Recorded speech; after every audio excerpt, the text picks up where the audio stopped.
corre los cartuchos y me dice, Morales, tienes 15 segundos para correr. Dije, yo no voy a correr para que me mate y entierre mi cuerpo, porque eso pasa en todos los países, no solo en México. Él me contaba el tiempo que yo hacía en dejar a mi hijo y regresar, y si me tardaba un poco me castigaba y me encerraba en el baño porque cambió la chapa para poder cerrarlo. Que después de romperte, al otro segundo, al otro día, al otro momento, te tratan como si nada hubiera sucedido.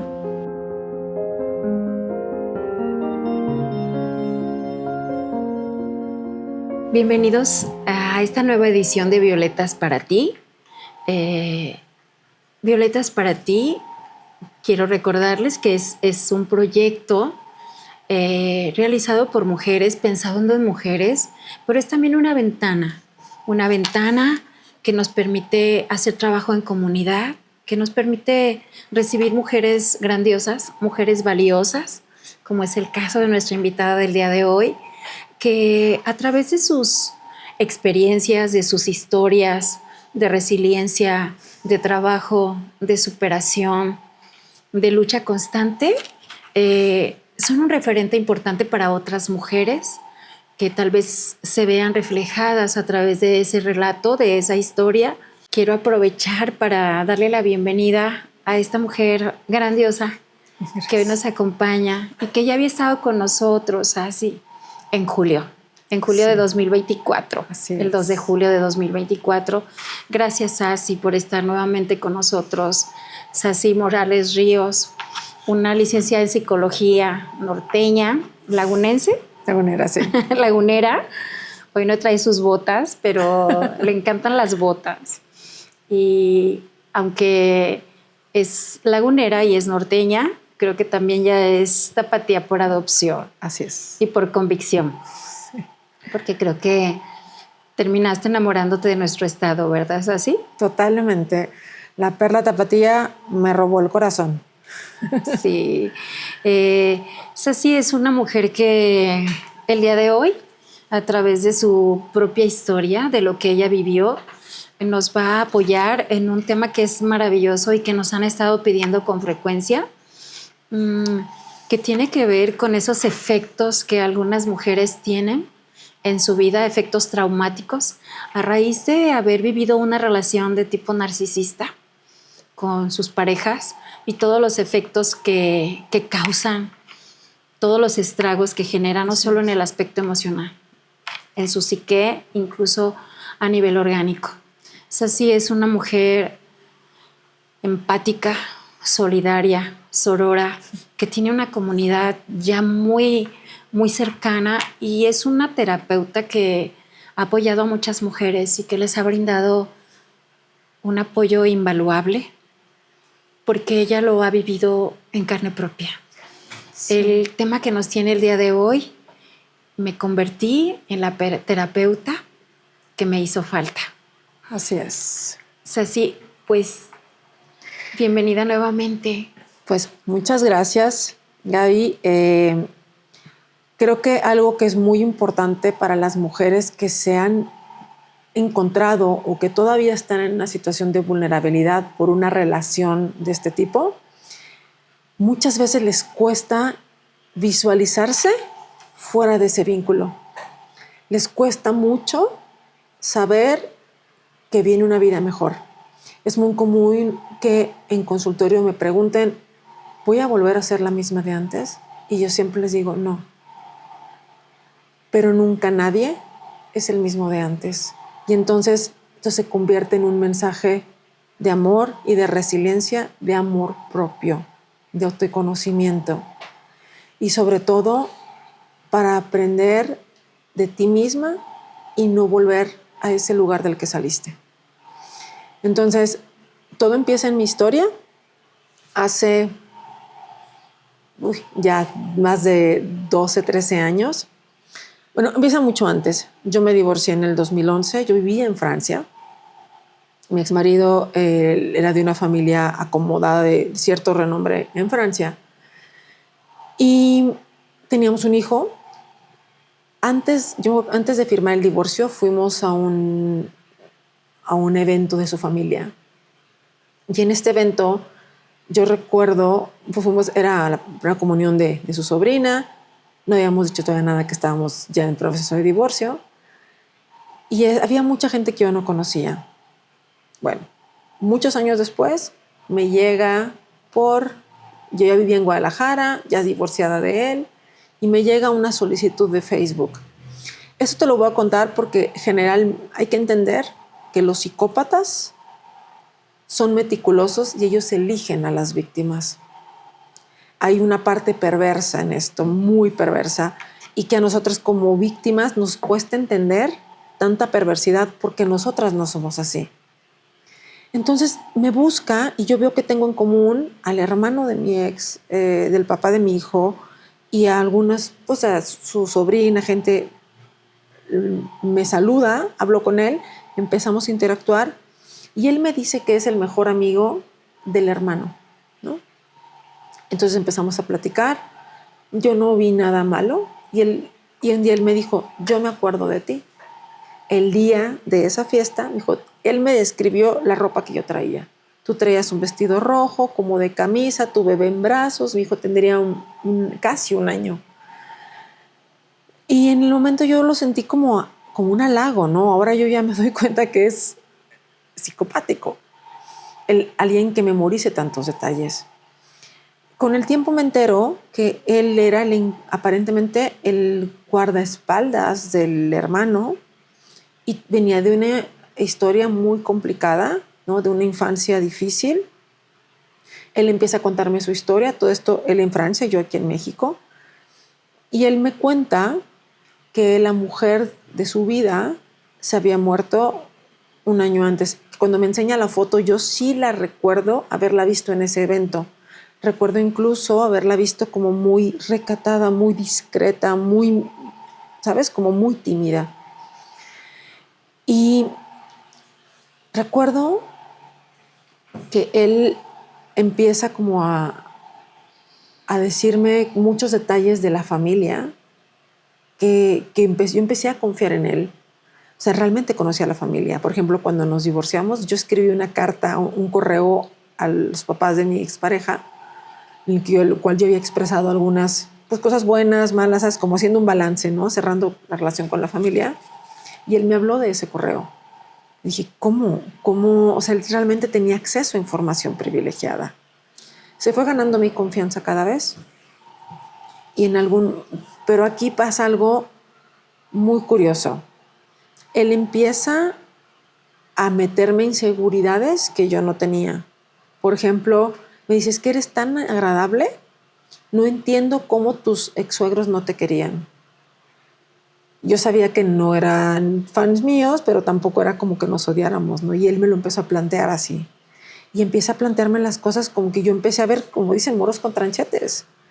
Y empecé incluso de yo tener una muy buena relación con el papá de mi hijo a tener como fricciones.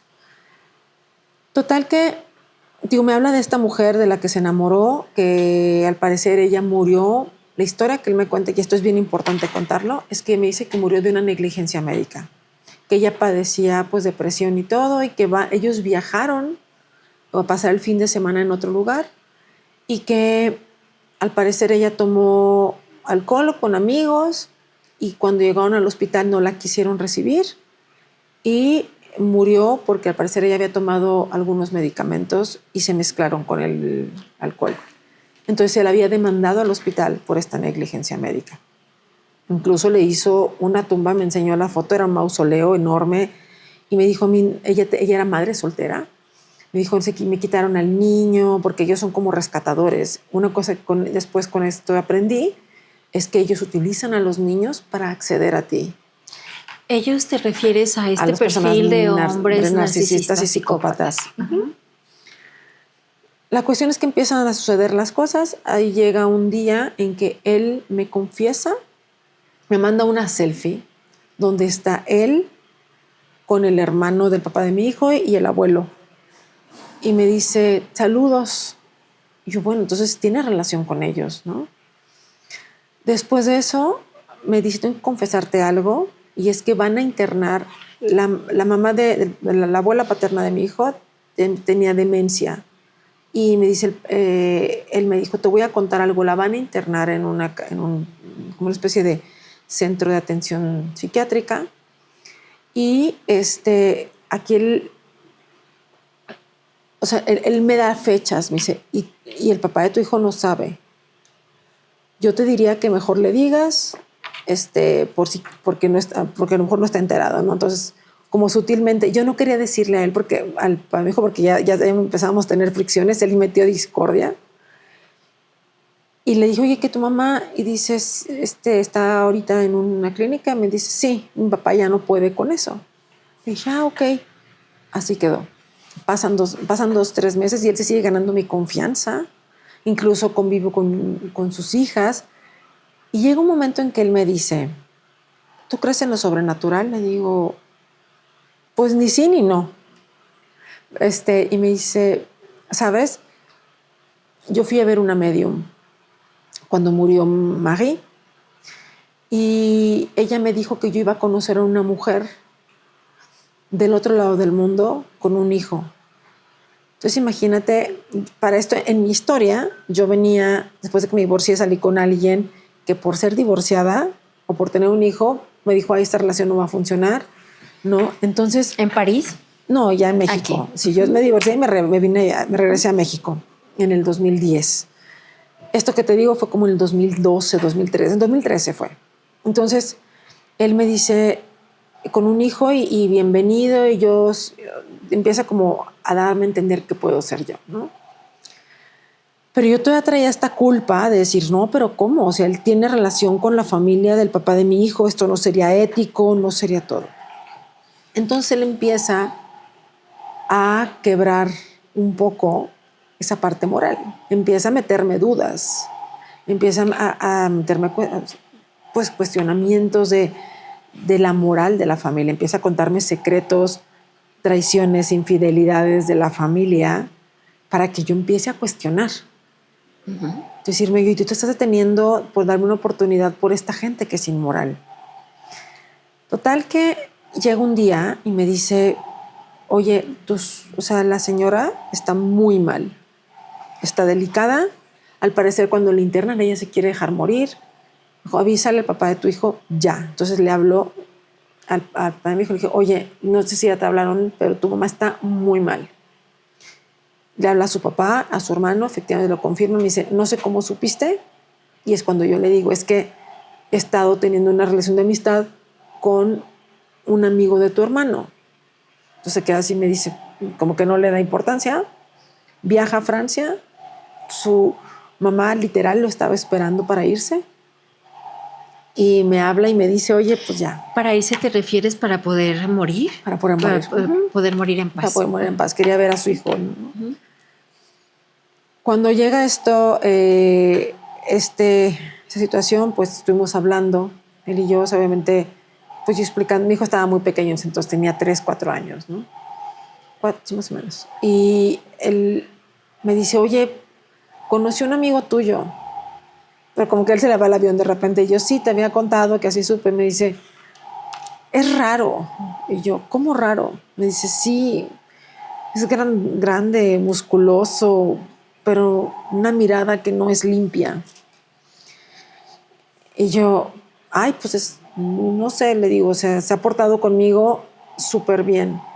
Me dice, bueno, ten cuidado, es todo lo que te digo, yo no creo que sea buena persona. Así queda. Llega el funeral, todo, y él me dice, me habla el papá de mi hijo y me dice, oye, acaba de pasar algo muy extraño. Le digo, ¿qué pasó?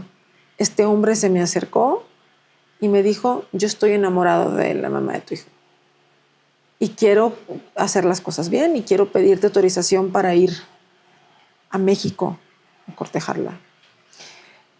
Y él dice que se sorprendió y me dijo, la verdad es que, me dice, ¿cómo ves? Me dijo, pues no es tu tipo, dice, está raro, él es raro.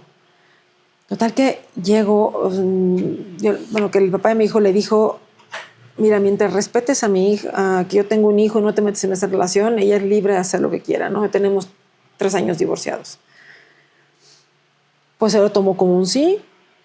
Él me habla y me dice, voy a ir a México. Le dije, no, espérame, es que no se me hace correcto, pues por la relación familiar, todo esto, y entonces él me quiebra, me dice, a ver, dice, ¿tú sabías que en ese funeral estaba ya la amante del señor? Que era la mejor amiga. Ahora ya entiendo ya que la señora tenía 3 años enferma, que ella pasó por una situación similar porque su marido falleció de demencia. O sea, vamos, se acompañaron, o sea, pero en ese momento yo no tenía el contexto y se me hizo escandaloso, ¿no? Decir, ¿cómo? O sea, estaba ahí la amante, ¿Y qué sentido tenía para él estarte como... quebrar mi moralidad. Como para mí era, ay, ¿cómo yo voy a salir contigo si eres conocido de la familia de mi exmarido? Entonces, porque mi sentido moral me lo impedía. Entonces, él quería como hacer parecer a todos ellos como personas que no tenían moral. O sea, no solo tu moralidad, la moralidad de esa familia, ¿no? Claro. O sea, la intención era desprestigiarlos y revelar secretos y cosas íntimas. Para que yo confiara en él, primeramente, y 2, para hacerme sentir que lo que yo estaba haciendo no era inmoral. Okay. ¿No? Entonces yo digo, ahorita ya veo la manipulación, pero en ese momento no. En ese momento dije, va, él llega con regalos muy caros. O sea, llega con perfumes carísimos, que eran los últimos que había, un reloj con brillantes y un anillo que él había mandado a hacer con esmeraldas y diamantes. O sea, ¿de verdad, Ceci? sí. Tengo una foto una foto prohibida donde yo veo con el anillo, él se comprometía conmigo. Ese anillo me lo dio después, pero bueno, el punto es que él llega, este es el love bombing justamente. Yo soy maravilloso, te voy a dar todo. Y él me decía, tú eres la mujer de mi vida, ¿no? Para esto yo le digo a mi hijo, al papá de mi hijo, que se quede con mi hijo, porque yo no quería que él conviviera con él. Yo tenía primero ver qué estaba pasando. Pero para mí, desdicha, no lo sé, mi hijo se enferma de varicela y entonces él se iba a quedar por 10 días, que al final todo bien porque mis amigas estaban deslumbradas, él pagando cuentas. Y yo creo que yo me convencí de que él era una buena opción. Algo dentro de mí, y es algo que detecto mucho con las víctimas. A ver, Sassy, te voy a interrumpir un poco. Claro. La relación con el padre de tu hijo, con tu ex esposo, no el factor narcisista, Cero. no te divorciaste por ninguna razón de esas. No, me divorcié porque fácil, sus papás intervenían demasiado. Ok. Y al final yo estaba lejos y era muy difícil una relación de pareja donde el papá todo el tiempo está interviniendo y fueron varias cosas. Esta relación viene después. Después, o sea, viene ya, Sí. yo tenía 3 años divorciada, Sí. ¿no? O sea, de hecho, mi primer contacto con él, ni siquiera con él, o sea, cuando él me vio por primera vez, nosotros ya estábamos divorciados. Sí. Y fuimos a un evento del hermano de él. Entonces, aquí el asunto es que él empieza a envolverme, y era fascinante con mis amigas. Y mis amigas, mira, sí, te está ofreciendo cosas increíbles, porque son encantadores, son sumamente encantadores. Que eso sería importante que quienes nos escuchen así, pudieras como darles red flags, como Sí. algunas pistas de Sí. este perfil de hombres narcisistas. Sí. A ver, sobre todo, te voy a contando todas las etapas por las que yo pasé y en cada una cuáles son lo que nosotros fuimos, o como víctimas, Sí. fuimos justificando. Creo que las primeras red flags es, él es víctima de la circunstancia. Ellos nunca están mal. Todo mundo los agredió, los traicionó, todo mundo es malo. Ellos siempre fueron la víctima de la circunstancia, ¿no? No es lo mismo que alguien llegue y te diga, es que perdí todo porque aquel desgraciado me quitó, me robó, me defraudó, ¿no? Es decir, ¿sabes qué? Híjole, la verdad es que sí me faltó astucia, yo confié, me dejé, embaucar y al final era un fraude. Fíjate cómo son 2 historias que hablan de lo mismo, pero la narrativa es distinta. En la segunda narrativa hay alguien que asume su parte de responsabilidad. Ellos siempre son víctimas. Siempre son Y víctimas. son manipuladores. Son manipuladores. Ellos son pobrecitos de mí, la gente ha sido mala conmigo. Y así fue su historia. O sea, realmente en su historia, por ejemplo, su mamá ahora yo la veo distinta, pero él me cuenta la historia en que su papá fue un gitano y su mamá era española y entonces pues él pues un errante, iba y venía y cada vez que regresaba la embarazaba y la dejaba con un hijo, ¿no? Oye, es así. La mayoría de ellos tienen vidas complicadas, ¿verdad? Muy complicadas. La mayoría de ellos fueron víctimas de abandono, de episodios de violencia. Totalmente. O sea, es porque ellos ya otra normalizaron. característica. Sí. Ajá. No siempre. En la mayoría sí, porque es algo que normalizaron y que al final quebró la psique. Pero hay personas que orgánicamente nacieron con algún gen y con algún tipo de patología. O sea, algo dentro de su cerebro, en la estructura del cerebro, puede haber influido, por ejemplo, un parto, falta de oxígeno, o sea, que haya ocasionado algún daño en la parte del cerebro que es capaz de manejar la empatía y la regulación de las emociones. Entonces, esto también va a tender a que desarrolle una personalidad psicopática. Entonces, hay que ver los dos factores, pero la mayoría sí van normalizando la violencia. Entonces mis amigas, digo, fueron una parte muy importante en que yo sentía que algo no estaba bien, ¿no? Eso porque el cuerpo hablo y es mucho lo que hago en terapia. Pero terminas teniendo una relación con él. Sí, al final me convence, pero justamente la parte que te digo, que mi hijo se enferma de varicela, el papá de mi hijo tenía un viaje y él me dice, no te preocupes. Fue cuando yo me quiebro, cuando yo digo, sí. Me dice, yo me voy a quedar, yo voy a posponer mi viaje y me voy a quedar a cuidar a tu hijo. Entonces le di entrada a mi casa, pospuso su viaje como una semana, porque yo tenía que volver al trabajo, y sabes que aquí no hay tantas vacaciones.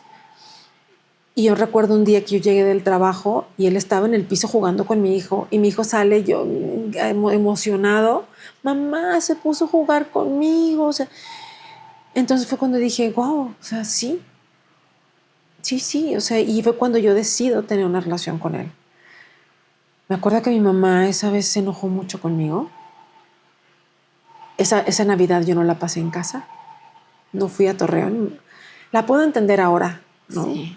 Pero en su momento yo lo sentía como ella no quiere mi felicidad, porque él también empezaba a decir, justamente confías tanto y es alguien que puso toda su exposición para atraparte. O sea, ellos pues ponen una trampa de miel. Son maquiavélicos y estratégicos, ¿verdad? ¿Así? Totalmente.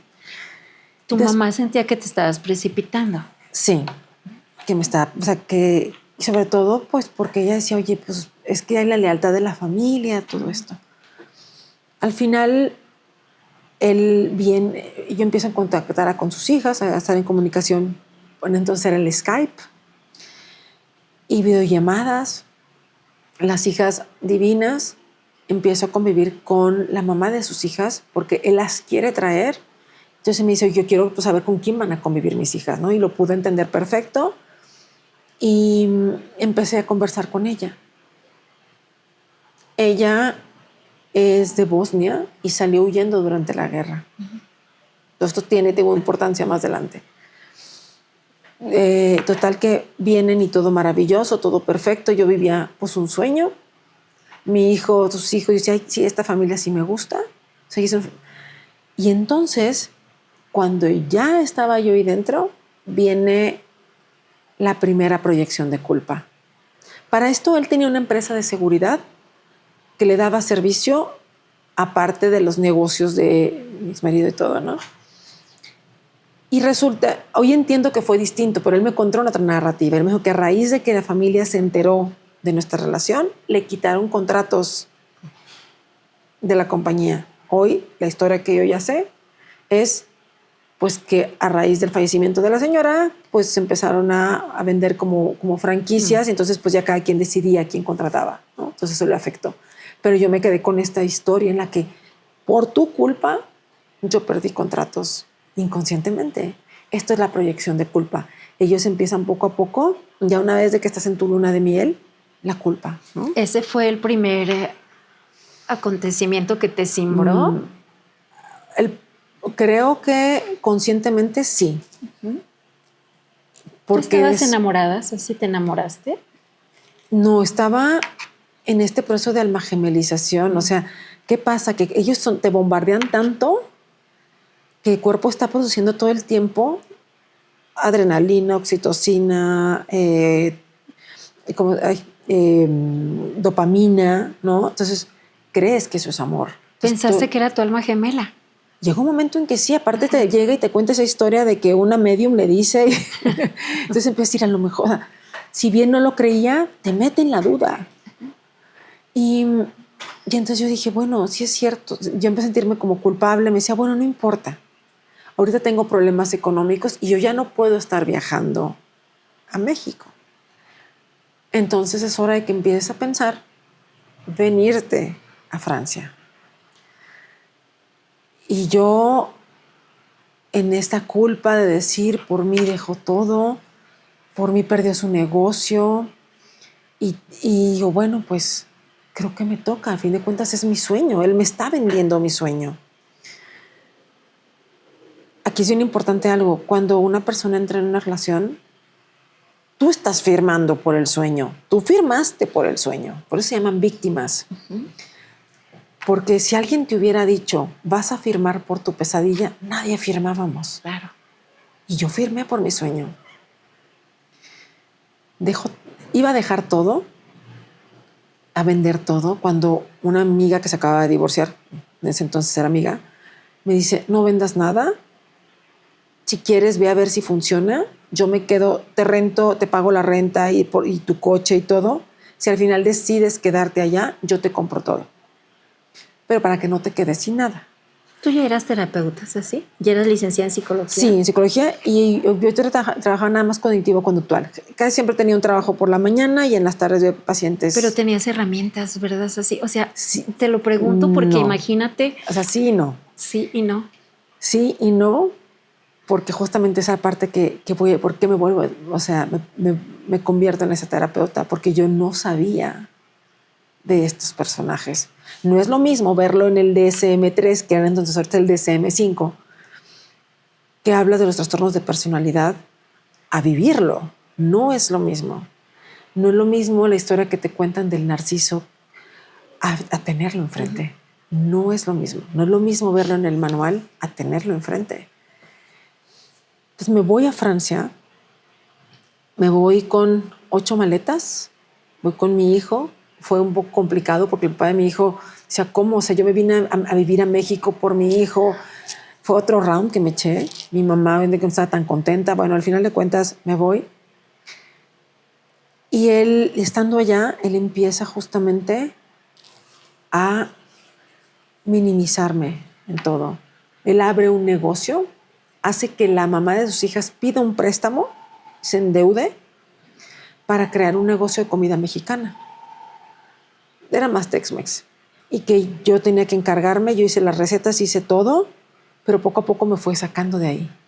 Es que te ven, es que te están viendo mucho, es que te maquillas mucho, es que llamas mucho la atención, estoy grandota y ojotes. Al final de cuentas, de yo estar contenta de que iba a estar ocupada en algo, terminó sacándome completamente del proyecto. Oye, sí, así, pero aparte me llama la atención que su ex esposa, su expareja, pida un préstamo. Había también manipulación aún hacia ella. A ver, ella, la ex esposa, ella venía y fue una red flag que yo no vi. Ella venía de la guerra, o sea, de Bosnia, ¿no?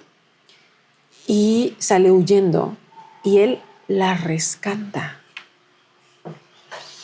Esa es otra característica que es importante. Que ellos se muestran muchas veces como rescatadores. Entonces, él la rescata y ella se vuelve leal a él. Y sus hijas maravillosas, no tengo nada que decir.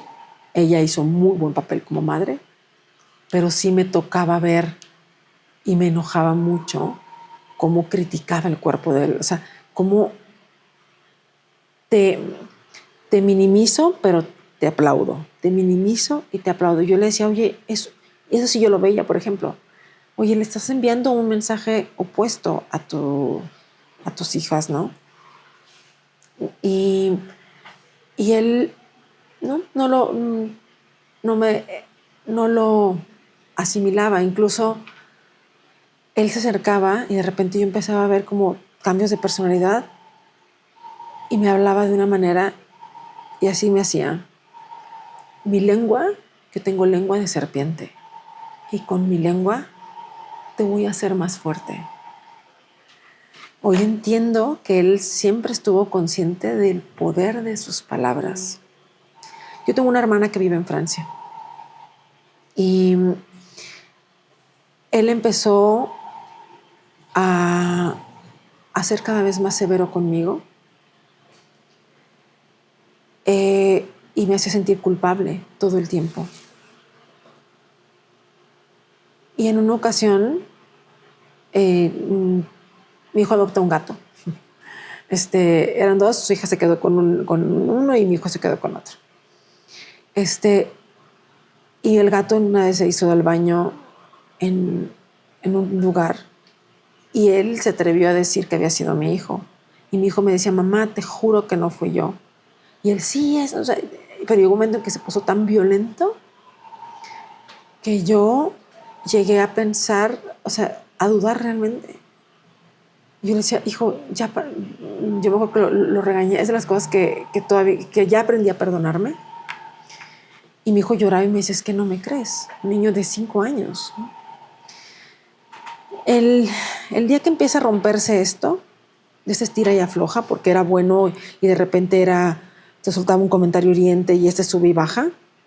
Yo ya tenía problemas de sueño porque no sabía de qué humor iba a estar. Él estuvo dentro de la Legión Francesa, que acudía a ciertas partes de guerra, o sea, y pues yo pensé que tenía estrés postraumático, alguna cosa, no dormía y se despertaba en la noche y salía por la ventana como si fuera una guerra. Ahora entiendo que era actuación, pero yo le creí, yo la creía. ¿Y eso era también como con la intención de desregularte? ¿Es así? Totalmente. Hay una característica que yo ahora ya he visto en consultorio, que generalmente las víctimas no duermen. Y no duermen porque les prenden la luz, porque estás dormida y despiértate, están buscando algo, es en la madrugada que hacen un pleito o las despiertan muy temprano y la mayoría desarrollan un problema de sueño porque una persona cansada no piensa. Es decir, parte de la estrategia de estos hombres con ese perfil es desregularte a través de este tipo de acciones que narras. Totalmente. Por ejemplo, es así. Ajá. Porque saben que desregulada... Una de dos. O sobreactúas y entonces tú eres la loca, mira cómo te pones. O aceptas decir, sí, ya, como ya no quiero más problemas, no quiero que te enojes, entras en una indefensión aprendida. Uh-huh. Entonces, prefieres, esta guerra no la quiero, estoy tan cansada, dormí mal, que no la voy a luchar. Entonces empiezas a ceder. Pues te fijas, todo esto fue como permeando. Ellos están conscientes de eso. Totalmente. O sea, saben que mediante esas acciones tú vas a reaccionar de esa forma. Lo estudian, lo aprenden, cómo es que actúan con... Vienen en la naturaleza. Uh-huh. Ellos se dan cuenta que a través de la manipulación están teniendo resultados positivos, pero te voy a decir algo terrorífico. Llega un paciente y me cuenta que entró a un grupo maravilloso, cómo hacer que tu pareja se vuelva loca por ti. Era pura psicología oscura. ¿Aquí en Guadalajara ese curso? Por Telegram. Y yo, a ver, cuéntame de eso. ¿Era tu paciente? Sí, él había llegado por otras razones y yo, a ver, cuéntame de eso. Y yo, a ver, espérame. Empieza a contarme y yo le digo, ella va a estar loca, pero no por ti. Va a estar loca por la desregulada que le vas a poner. Si tú amas realmente a una chica, no vas a desregularla. No le puedes hacer esto. Es como que me acuerdo que se asustó. Me dice, ay, como todo, ¿sabes? Digo, no importa, o sea, está bien. solo quiero que entiendas esto. Son estrategias como llámale y déjale de hablar. No le busques en 3 Entonces, ese días. tipo de talleres, de estrategias, pues seguramente quienes los imparten tienen ese mismo perfil. Son los psicópatas. Son psicópatas, ¿verdad? Creo que también valdría la pena mencionar, así que estos perfiles narcisistas y psicópatas no son privativos de los hombres. No, también esto no es cuestión de género. No es cuestión de género. Es, en este caso, bueno, porque lo más común que vemos son ese tipo de parejas, ¿no? Sin embargo, también muchas mujeres, madres, ¿sabes? Vas normalizando este tipo de violencia y entonces vas y lo replicas también. Tengo muchas pacientes que han tenido padres o madres con un trastorno narcisista. Y eso es muy complicado. Es porque difícil. lo aprenden en la dinámica de... No necesariamente van a ser narcisistas, pero sí son víctimas potenciales porque normalizaron el abuso, normalizaron la invalidación. Entonces, si llega un novio, ¿no? O una novia que te dice, ay, qué maravilloso, ¿no? Ay, primero se hace love bombing y después empiezan a, ay, ¿y tú crees que eso es suficiente? ¿No? Entonces viene la invalidación y en lugar de una persona sana diría, oye, espérame, o sea, mi esfuerzo me costó. Y sin embargo, lo va a ver como pues no lo va a ver como bandera roja, porque está acostumbrado a ver eso en el entorno familiar. Y bueno, pues la cuestión es que cuando se rompe esta relación, cuando ya muestra su cara, es un día que el papá de mi hijo fue a Francia y llega un día, pero para esto el hermano vivía en una ciudad como a 1 hora de donde estábamos. Y al día siguiente lo íbamos a llevar. Y llega mi hijo y me dice, mamá, fulanito rompió un dibujo que le hice a papá. Dijo, ¿cómo? Me dijo, sí. Yo le hice un dibujo a papá y yo se lo enseñé orgulloso y él la agarró y le dijo, esto es una... ¿no? Lo hace bolas. Me dice, y lo tiró en la basura. Yo, no te preocupes, mi amor, vamos a hacer otro dibujo. Entonces ya vamos. Para esto, la mamá de sus hijos, bien psicópata el asunto, vivía en un edificio como de 5 pisos. Ellos vivían en el penthouse, en la parte de arriba. Y mero abajo, en el primer nivel, había un pequeño apartamento que es donde estábamos nosotros, ¿no? El pretexto era, me quedé sin nada y pues esto, en lo que yo me recupero, pues vives por ahí. ¿Y vivían en el mismo edificio? Sí, yo sé, ahorita que yo digo, más psicopático no se podía, pero yo en mi culpa me sentía tan culpable que fui aceptando sus condiciones. O sea, es importante ver la importancia de la culpa en esto. Entonces bajo, dejo a mi hijo dormido, todo. Para esto hubo esa noche una cena o una fiesta en el último piso. Y estábamos ahí varias personas con mi copa de vino. Y llego y le digo, oye, Diego me contó que rompiste un dibujo para su papá. ¿Qué pasó? Entonces me queda viendo y se ríe. Me acuerdo esa risa, no la voy a olvidar nunca. Y me dice, no es cierto. Y se va. Entonces yo sigo con mi copa de vino y de rato, todo el mundo estábamos de pie viviendo, y me pone en la mano el dibujo hecho bola y me dice, ten, una mierda de dibujo para una mierda de padre. Me acuerdo que me quedé en shock, agarré mi copa de vino y enfrente de todos se le eché en la cara. Ese día yo firmé mi sentencia. Y bajé. ¿Te atreviste así? Me atreví, pero ahí empezó el infierno. Además, esa copa representaba el cúmulo de todo. De muchos episodios. Muchos. ¿No? Mi cumpleaños iba a ser unos días, en un par de días después. Y yo bajo con mi hijo y poco después él baja, empieza a gritarme, no sé qué. O sea, como nunca, mi hijo empieza a llorar como de miedo y yo me quedo dormida con mi hijo. Al otro día que teníamos que llevarlo, me doy cuenta de que él me quitó mis papeles, mi pasaporte, mi visa, o sea, mi residencia, el pasaporte de mi hijo, todos los papeles. Y me dijo, lo vamos a llevar. Dice, pero va a ser bajo mis condiciones.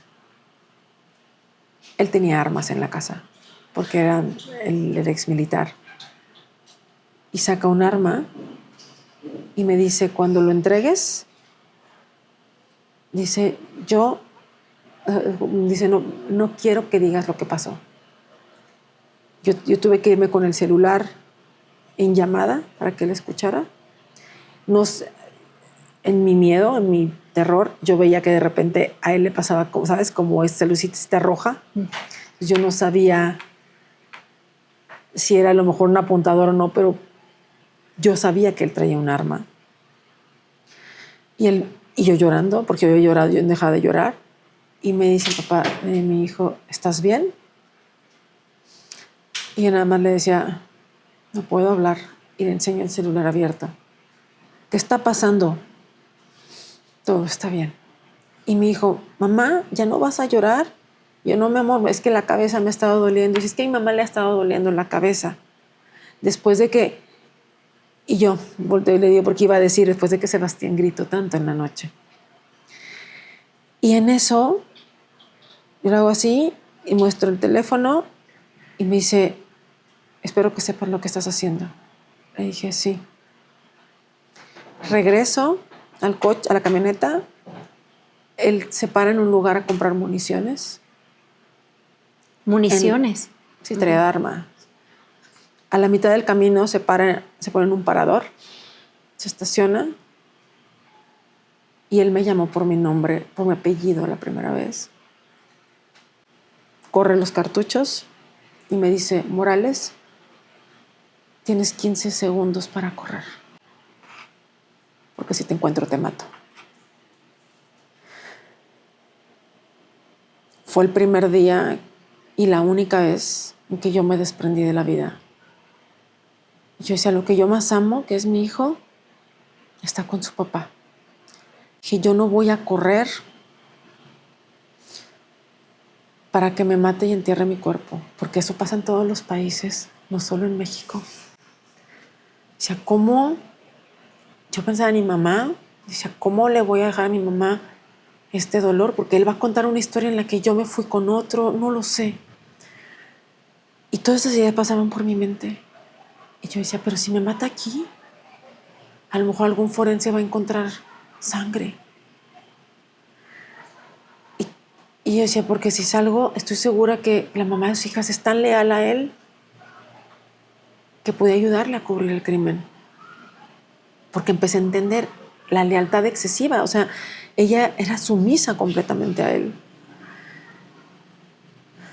Y recuerdo que, no sé de dónde, porque Dios es muy grande, lo veo a los ojos y le digo, si vas a matarme, hazlo ahora.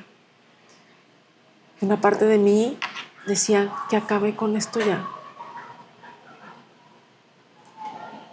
Rompe cartucho, corta cartucho y empieza a reírse y me dice, te salvaste, Morales, te salvaste por hoy. Pero ese hoy fue, en cualquier momento me deschaveto y en cualquier momento te mato.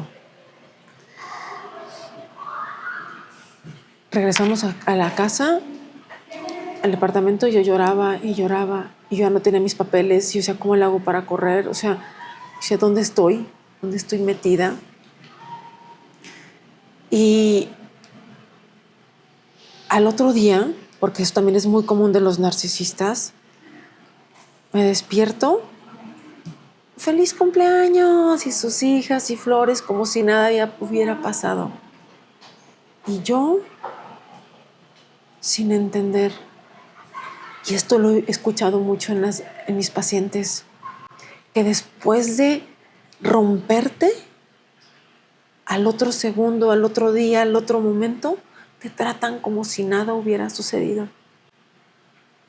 Y esta confusión en la que vives te hace pensar si tú eres la que está, a lo mejor tú eres la que estás loca. ¿Cuánto tiempo estuviste en esa relación, Sassy? Pues yo en Francia, desde que llegué, 6 meses más o menos. Es relativamente poco, Sí. pero seguramente tú lo No, fue viviste como intenso, una eternidad. fue eterno. O sea, después de esto, yo me voy, llega mi hijo, todo, y yo voy, la hija de mi hermana cumple años. Y nosotros nos fuimos en tren, pero él me dijo, yo, como él tenía una empresa de seguridad, dijo, yo tengo gente que te va siguiendo. Y si intentas algo, te van a detener porque tú eres mía. Y no me importa si dañamos a tu hermana, no me importa nada. Para esto siempre me decía que, ay, no es mi sueño que tengamos un hijo, ¿sabes? Toda esta parte. Yo me di cuenta que estaba embarazada, no lo sabía. Yo pensaba que por el estrés de la regla, me acuerdo que mi hermana se da cuenta y me dice, dame tu seguridad social. Él dijo que te iba a dar seguridad social. Dijo, no, no me ha dado nada. Y mi hermana enojada, ¿y qué haces ahí? Y yo, ¿sabes qué? Sentía mucha vergüenza. Mucha vergüenza porque me había peleado con todo mundo por esa relación. Y yo escucho esas historias tanto en Se consultorio. encargó de separarte de las personas que te amaban. De hacer que luches contra viento y marea. Y entonces te da vergüenza reconocer que está mal. Y crees que tienes el control, pero no lo tienes. Yo regreso con él y pasa algo que su mamá, por ejemplo, él no dejaba que yo hablara con su mamá porque su mamá era muy imprudente. Decía muchas cosas y en una ocasión la mamá se enferma y la única solución era que vivía en otra ciudad, traerla a la casa, ¿no? Al departamento. Entonces yo empiezo a estar con la señora y ella me dice, tú no te vas, le estaba yo pintando el cabello, me dice, tú no te vas a ir, ¿verdad? Y yo, no, ¿por qué? Sí, no te vayas a ir como Marie. Le digo, no, pero Marie no se, Marie, la primera pareja, ella no se fue, ella murió. Y me dice, por negligencia, me dice, no, ella se suicidó. A ver, al parecer, ella lo intentó varias veces hasta que lo logró. Al parecer, ella vivía en el mismo edificio que la señora y varias veces intentó suicidarse porque ella sentía que la única manera de irse era muriendo. ¿A qué grado se sentía atrapada de esa relación? Porque también ya la había aislado de su familia. Y cuando ella me dijo esto, fue para mí como un golpe de realidad, porque si bien yo no pensaba en morirme, mi instinto de supervivencia ya estaba tan activo que yo dormía con un tenedor abajo de la almohada. Y había días que yo decía, también yo pensaba que no había forma de salir de esa relación, porque él te hace creer que no hay manera. Él me contaba el tiempo que yo hacía en dejar a mi hijo y regresar, y si me tardaba un poco me castigaba y me encerraba en el baño porque cambió la chapa para poder cerrar el baño desde afuera. Un tenedor contra una arma, así. ¿Cómo era mi miedo? Que yo decía, al menos le saco un ojo. Varias veces me despertaba en la madrugada y me apuntaba, o sea, yo despertaba y me despertaba el sonido del cortar del cartucho y tenía el arma en mi cabeza. Era muy perverso todo lo que hacía, muy, muy perverso. ¿Ese bebé lo perdieron, así? Sí. ¿Estás embarazada? Sí. ¿Perdiste el bebé? Uh-huh. Y fue un alivio. O sea, dentro de mí, sabes que hay que honrar a los hijos no nacidos. Yo la llamé libertad, uh-huh, porque si yo hubiera nacido, yo hubiera seguido atada de por vida ese psicópata. Que es otra característica también de ellos, creo, ¿verdad? Sí, que buscan una atadura a través de un contrato, de un hijo, o la compra de una casa, un crédito, algo. O sea, es una forma de ellos engancharte, ¿no? O tatuarte, incluso. Entonces, ha habido casos de aquí en Jalisco de mujeres que las marcan como al ganado. Es como ese tipo de acciones tan violentas que tienen que ver finalmente con esto, ¿verdad? Por hacerte sentir que eres de su propiedad. Uh-huh. Oye, es así. ¿Cómo logras salir de esa relación? Porque supongo que fue sumamente cuando complicado. Fue esto de lo de la esposa, la que me entero de la verdad de todo lo que pasa, yo empiezo a planear mi huida. Yo sin saber de estructuras, yo sin saber nada y sin saberlo, hice empatía oscura e hice piedra gris, que son estrategias que se utilizan para acompañar a las víctimas. Le hice creer, porque ellos son parasitarios, que yo iba a pedir ayudas del gobierno para que me lo dieran. Entonces, de esa manera, yo empecé a hacer mis trámites, dije, necesito mis papeles y los míos y los de mi hijo para poder pedir ayudas. Empecé a planear mi huida. Sin embargo, todo se tuvo que adelantar porque él encontró en mi historial de búsqueda los boletos. No los boletos, sino páginas de viaje, que al final yo le dije, oye, no, acuérdate que mis papás vienen en Navidad y mi hermano me pidió que le ayudara. Al final de cuentas me lo pude librar, pero pues él me golpeó con la computadora. O sea, yo traía el ojo morado, la nariz, o sea, la mitad de la cara destrozada. Una amiga mexicana me vio y le avisó a mi hermana. Entonces mi hermana me habla y le digo, ya me voy a ir, tranquila. Yo lo que quería era viajar directamente, rentar un coche, dejarlo en el aeropuerto para de ir viajar para acá. Sin embargo, mi hermana se dio cuenta, mi hermana pasó por mí. De yo tener todas mis maletas listas, todo planeado y todo, y de haber llegado con 8 maletas, yo salí de allá con 2 mochilas, una maleta de mano, mi hijo y su gato. Es todo lo que hice. Y llegó un día en la noche, un día que él se fue a trabajar, mi hermana llegó por mí, subimos todo, y yo decía, mira, mis cosas. Son cosas, primero tu vida. Me fui con mi hermana, pasé la noche ahí, después viajé a París, donde el papá de mi hijo estaba en París en ese entonces. Fui a poner una denuncia porque yo quería era tanta mi paranoia que yo creía que él me iba a seguir, porque para esto él me hacía sentir que él me seguía todo el tiempo. Entonces, ya viajé a México. Cuando viajo a México, empiezan mis ataques de pánico.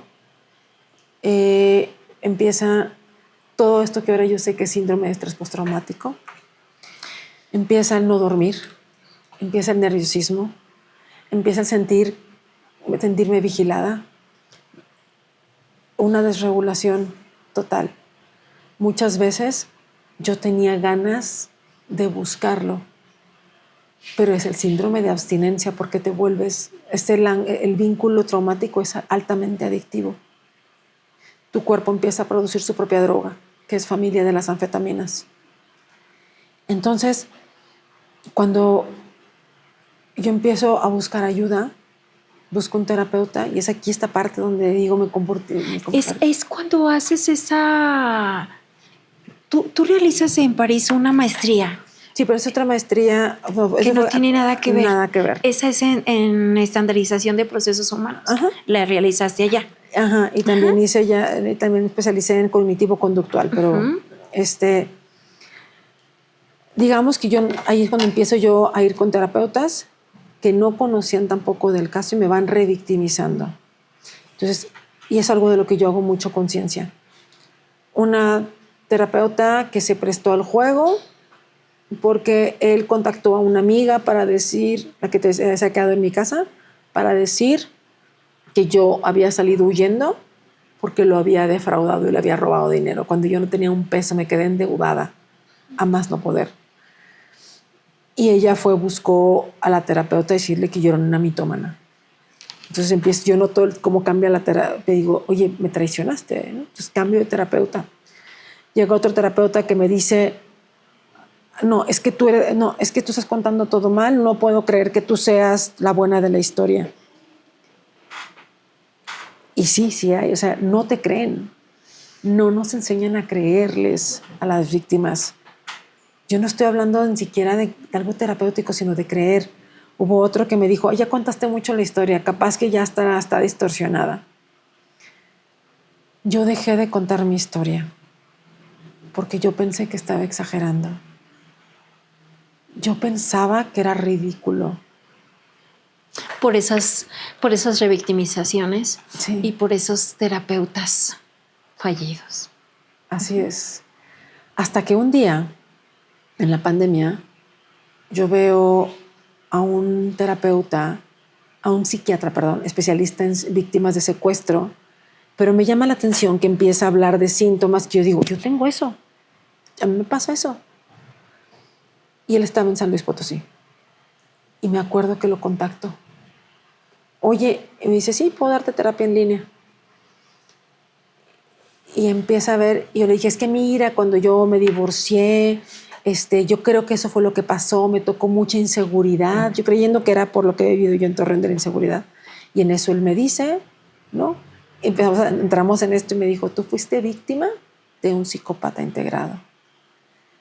Ese día lloré y lloré y lloré. Me dijo, tu historia es real, lo que viviste es cierto. No sabes lo sanador que fue que alguien validara mi historia. Que alguien te creyera. Que alguien me creyera. Porque yo había dejado de contar mi historia. Porque yo sentía que mentía, sentía que exageraba. ¿No? O sea, digo, y pasaban un montón de cosas, ¿no? Pero entonces, cuando yo empiezo a sanar, yo le dije, porque para esto yo había dejado de ser terapeuta, porque dije, ¿cómo voy a ayudar a otros si no me puedo ayudar a mí? Sí, mi vida es un caos, ¿verdad? Sí, mi vida es un caos. Y entonces él me fue guiando. Ajá.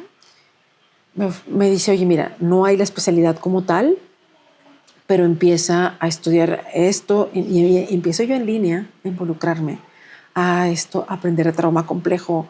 Empiezo que eso fue algo maravilloso para mí en la pandemia, porque se abrieron las posibilidades en línea y empiezo a prepararme, y diplomado, y otro diplomado, y otro diplomado, hasta que ya empiezo también a especializarme con MDR, con atención a víctimas, me certifico como regulador, o sea, especialista en regulación emocional. ¿Qué es MDR?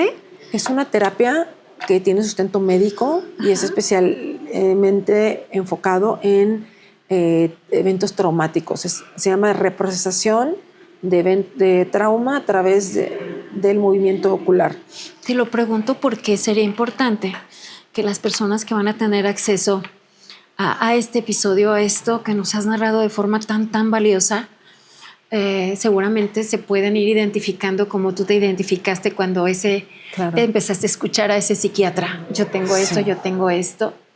Y es así como tú te conviertes en esa terapeuta que siempre quisiste tener. Así es. Me di cuenta de que yo vi 6 psicólogos antes de llegar con un psiquiatra especialista en secuestros. O sea, ve el camino que yo hice.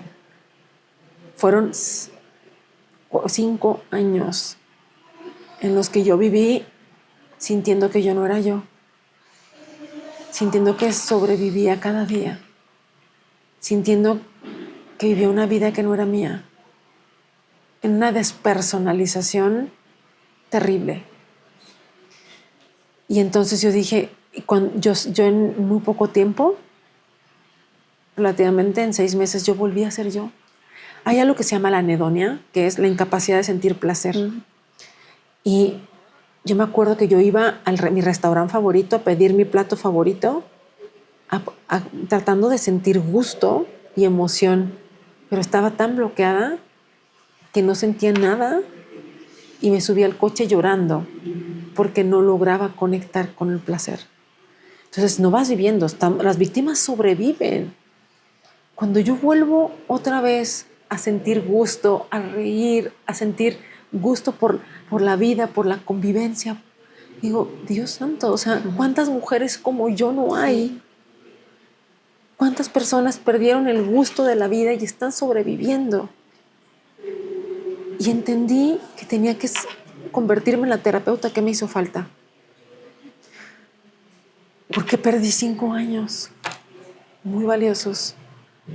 Y yo no quiero que ninguna mujer vuelva a perder más tiempo. Que quiero que sepan que existe un nombre para lo que tienen, que se llama síndrome de estrés postraumático. Conmigo llegan muchas mujeres con falsos diagnósticos, con diagnósticos de bipolaridad, con diagnósticos de trastorno limítrofe de personalidad. Y no es ninguno de esos. Tienes un trauma complejo en tu cuerpo. Tu cuerpo vive constantemente en culpa, en hipervigilancia, porque sientes que en cualquier momento va a entrar por esa puerta y te va a golpear otra vez.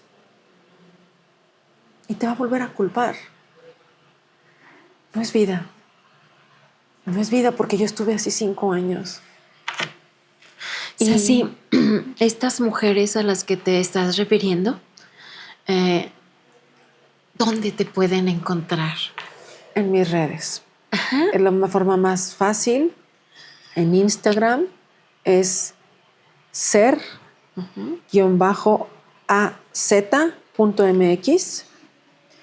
y en TikTok es ser de A a Z, así.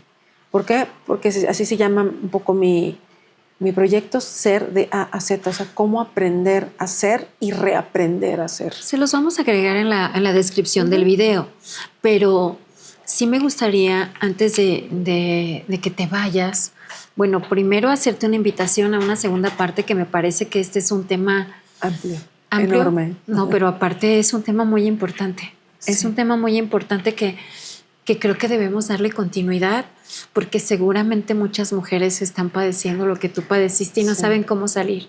Y si logran salir, no saben cómo atender todos esos efectos del efecto postraumático, todas las consecuencias.